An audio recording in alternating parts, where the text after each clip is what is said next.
Speaking of other new games and games I've been getting shit on because of, so I finally got to play some Fall Guys.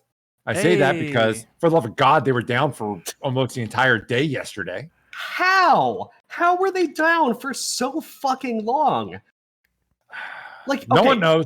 You and I work in the industry that they're having issues with, right? They were having technical issues and uptime and infrastructure and servers and shit, and that's literally our job, is to keep stuff like that running. Okay, that's an assumption. A severe outage. I say there's a lot of assumptions right now about whether or not it's player related. Now, different people feel different ways, as anyone in the server last night were around and heard Dave and I go back and forth. But the fact is, they were down for way longer than what's typically done for player outages. It wasn't a long queue. It was a hard out for an entire fucking day. Ooh. It was a planned downtime that just didn't stop. They planned to go down and never came back. Yeah. Wow. I'm kind of wondering if the things they were fixing were security related. Like some of the stuff we've seen in Fall Guys, and not like, oh no, there are cheaters, but like legit security concerns. Because in Fall Guys, some of the bugs we've seen is players being able to wantonly change how their name is rendered in the game by adding some HTML-like markup to their username. Like they could change their Steam username to, hey, let's make this color and make it fucking big.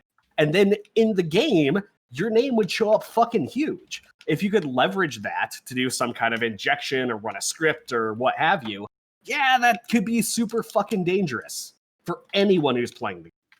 But I mean, here's the thing. They had that fixed before the patch stuff. So I mean, that part itself was already, like, they removed the ability for names. Right now, everyone's name is Fall Guy ID number. Yeah. So that's everyone's name right now. Mitigation. You can't call it a fix though, right? It's a mitigation. Well, no. What I'm getting at is that part was handled and they were still down. Yeah. So like it's just weird. It's all. I wish there was more transparency about what happened. Agreed. Because there are people like, I was on that Twitter and there was two crowds. There were the dude, I just bought this game, I want to play it crowd. And then there were the, give him a break. They caught fire. Give him a break crowds. They had two open betas. Like they kind of knew what they were getting into, I think, unless it was the worst beta in the world and didn't give accurate representation of the numbers or scale that they needed. They were giving away shit tons of keys. Yeah.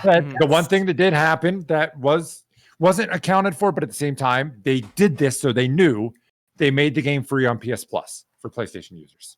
Okay. So they got a lot of players, but I am a personal opinion, not statement of fact.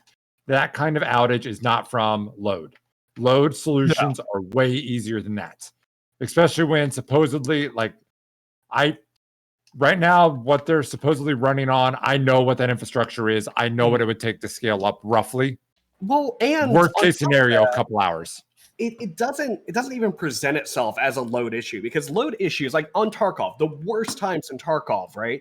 You're sitting and queuing forever and you never get match made. But if you play at 3 a.m. on a Tuesday, you can get into a match.